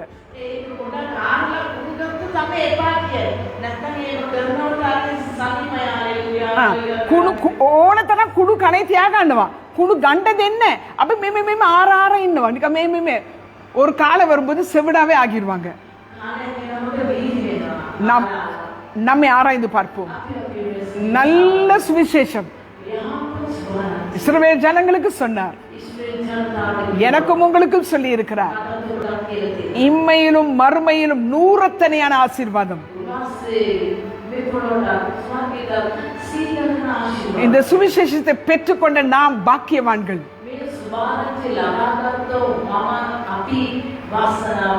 அது இயேசுவினுடைய கிரயத்தினாலே, பலியினாலே அந்த ரட்சிப்பை நான் பெற்றுக்கொண்டேன். இப்போ அந்த ரட்சிப்பின் வஸ்திரத்தை நான் காப்பாற்றிக் கொள்ள வேண்டும். என்னுடைய பலத்தினாலே முடியாது. ஆகவே தான் இயேசு சொன்னார், உங்களை நான் தனியா விட மாட்டேன். நான் போய் ஒரு தேற்றவாளனை அனுப்புவேன், ஒரு போதகரை அனுப்புவேன். அவர் சகல சத்தியத்துக்குள்ளும் உங்களை நடத்துவார். அவர் உங்களை பாதுகாப்பார். அதான் பரிசுத்த ஆவியானவர். அவர் நம்மோடு கூட இருந்து சகல சத்தியத்துக்குள்ளும் நடத்துவார். என் பலத்தினால் அல்ல, ஆவியானவருடைய பலத்தினாலே. அனுதினமும் நான் ஒரு சமுத்திரத்தை பார்க்கிறேன். அனுதினமும் நான் பார்க்கிறேன் ஒரு வெறுமையை. அனுதினமும் ஒரு மலையை பார்க்கிறேன். அனுதினமும் ஒரு வனாந்தரத்தை பார்க்கிறேன். ஆனால் நான் கடந்து போக வேண்டும். என்னால போக முடியவில்லையே என்று சொல்லும் பொழுது ஆவியானவர் உதவுகிறார். அங்கே விசுவாசம் வேண்டும். அங்கே நான் ஜெபிப்பேன், என் உபவாசம், அவங்க சொன்னாங்களே ஐ வில் டூ, என்னால் முடியும், என்னால் முடியும்னா அப்ப நீனே பண்ணிக்கோன்னு சொல்லிட்டு அவர் பாட்டு போயிட்டே இருப்பாரு.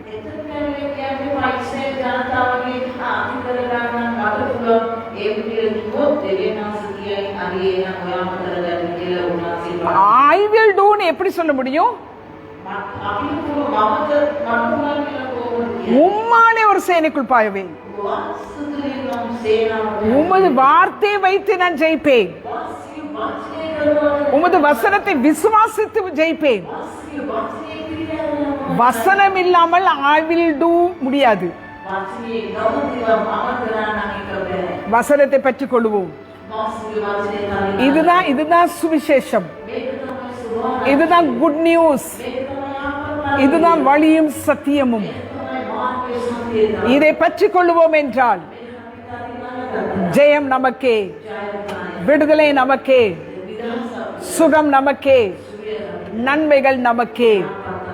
எடுத்துக்கொள்வோமா? விசுவாசித்து பெற்றுக் கொள்வோம். ஒரு நிமிடம் இருக்கிற இடங்களிலே கண்களை மூடி இந்த சுவிசேஷத்தை ஏற்றுக்கொள்ளாமல் என் பலத்தால், என்னுடைய பெற்றோருடைய பலத்தால் இருந்திருக்கலாம். இன்றைக்கு சொல்லுங்கள், பிதாவாகிய தேவன் ஏதேன் தோட்டத்திலே சொன்ன அவர் அவர் அவர் உன் தலையை நசுக்குவார். அந்த அவர்தான் இந்த சுவிசேஷம். ஆபிரகாமுக்கு சொன்ன இந்த சுவிசேஷம். இந்த சுவிசேஷம் எது? இயேசு கிறிஸ்து. அவருடைய மரணம், அவருடைய உயிர்த்தெழுதல், அவருடைய திருச்சபை, அதற்குள்ளே அவர் வைத்திருக்கிற அவருடைய ராஜ்யம். இந்த ராஜ்யத்திற்குள் இசைந்திருப்போம். ஏனென்றால் அவர் தலையாய் இருக்கிறார். சரீரம். நாங்கள் பல ஜாதிகளாய் இருக்கலாம், பல பாஷைக்காரர்களாய் இருக்கலாம், பல நாடுகளிலே இருக்கலாம். ஆனால் ஒரே ராஜ்யமும், ஒரே தேவனும், ஒரே விசுவாசமும் உடையவர்களாக ஒன்றை நாடுவேன், அதையே பின்பற்றுவேன். ஒரு பங்கு, அது நல்ல பங்கு. இயேசுவே என் பங்கு என்ற விசுவாச அறிக்கையோடு ஒவ்வொரு நாளும் வாழுவோம். நல்ல பிதாவை, இந்த வேளைக்காகவே நன்றியோடு ஸ்தோத்திரிக்கிறோம். இந்த சுவிசேஷத்தை அறிவதற்கான கிருபையை தந்ததுக்காக ஸ்தோத்திரம். இது என்னுடைய பலத்தினால் அல்ல என்பதை அறிந்து கொண்டேன். நீர் இரக்கம் பாராட்டினதினாலே, உம்முடைய கண்கள் என்னை கண்டதினாலே இந்த ரட்சிப்பை பெற்றுக்கொள்ளும் சிலாக்கியத்தை பெற்றுக்கொண்டேன். ஆண்டவரே, இந்த ரட்சிப்பை முடிவு பரியந்தம் காத்துக்கொள்ள உமது கிருபையை தாங்க, உமது பலத்தை தாங்க. ஆண்டவரே, இந்த சுவிசேஷம் எனக்கு என்னெல்லாம் சொல்லி இருக்கிறதோ அந்த எல்லா ஆசீர்வாதங்களையும் எடுத்துக்கொள்கிறேன். இந்த சிலுவையின் மூலமாக, இந்த சுவிசேஷத்தின் மூலமாக எனக்காக நீர் ஆயத்தப்படுத்தின அத்தனை நன்மைகளையும் சுதந்திரித்துக் கொள்கிறேன். அத்தனை வாக்குத்தத்தங்களையும் சுதந்திரித்துக் கொள்கிறேன். நாங்கள் வெட்கப்பட்டு போவது இல்லை என்று எங்களுக்கு தெரியும். எங்களுக்கு ஒரு நன்மையும் குறைவுபடாது என்று எங்களுக்கு தெரியும். ஜெகோவா ஜைரே பார்த்துக் கொள்ளுவார். ஜெகோவா ஷம்மா நம்மோடு கூட இருக்கிறார். ஓ ஜெகோவா சபோத் எனக்காக உங்களுக்காக வழக்காடுகிறவராய் இருக்கிறார். இது கேட்டுக்கொண்டிருக்கிற அத்தனை குடும்பங்களையும் கர்த்தர் ஆசீர்வதிப்பீராக. இந்த சுவிசேஷம் கடந்து போக கூடாதபடி இருக்கிற தடைகளை உடைக்கிறோம் இயேசுவின் நாமத்தினாலே.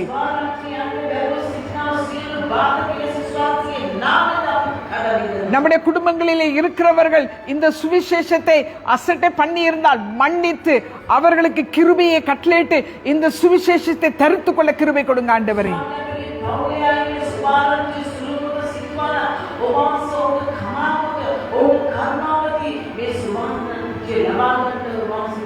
ஒவ்வொரு குடும்பங்களையும் இயேசுவின் நாமத்தில் ஆசீர்வதிக்கிறேன்.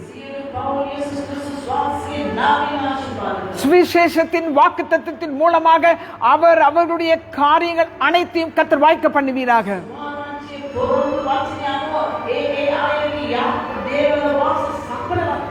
உம்மை தேடின பிள்ளைகளுக்கு ஒரு நன்மையும் குறைபடக்கூடாது ஆண்டவரே.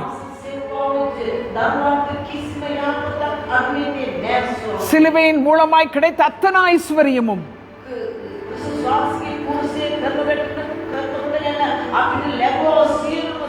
எல்லா சுகத்தையும் இப்பொழுதே பெற்றுக்கொள்ளுங்கள். இயேசுவின் நாமத்தில் பெற்றுக்கொள்ளுங்கள். குறைவில்லாமல் பெற்றுக்கொள்ளுங்கள். மகிமையின் தேவன் இப்பொழுதே உங்கள் வீடுகளை நிரப்புவாராக. எல்லா ஆசீர்வாதங்களினாலும் நிரப்புவாராக. அந்த ஆசீர்வாதத்துக்கு பாத்திரவான்களாய் கர்த்தர் மாற்றுவாராக. நம்முடைய தேசத்தையும் தேசங்களையும் ஆசீர்வதிப்பீராக. தேசத்தை ஆளுகிறவர்கள் இந்த சுவிசேஷத்தை அறிகிற அறிவை கொடுங்க ஆண்டவரே.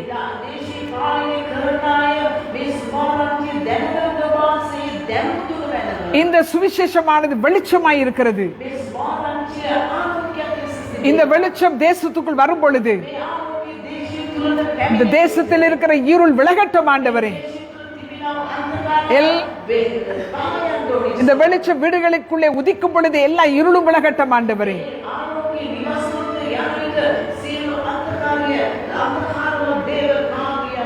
சுவிசேஷம் என்கிற வெளிச்சமானது நம் மேல் உதிக்கட்டும் ஆண்டவரே.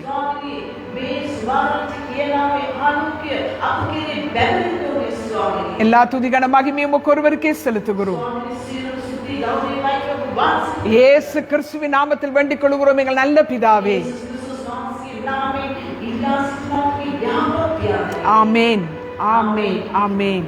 என் ஆத்துமாவே கர்த்தரை ஸ்தோத்ரி, என் முழு உள்ளமே பரிசுத்த நாமத்தை ஸ்தோத்ரி. என் ஆத்துமாவே கர்த்தரை ஸ்தோத்ரி, கர்த்தர் செய்த சகல உபகாரங்களையும் மறவாதே. ஆமேன், ஆமேன். எல்லா புத்திக்கும் மேலான தேவ சமாதானம் உங்கள் இருதயங்களையும் உங்கள் சிந்தைகளையும் இப்பொழுதும் எப்பொழுதும் காக்க கடவது. ஆமேன், ஆமேன். கர்த்தர் தாமே உங்களை ஆசீர்வதிப்பாராக. தேங்க்யூ.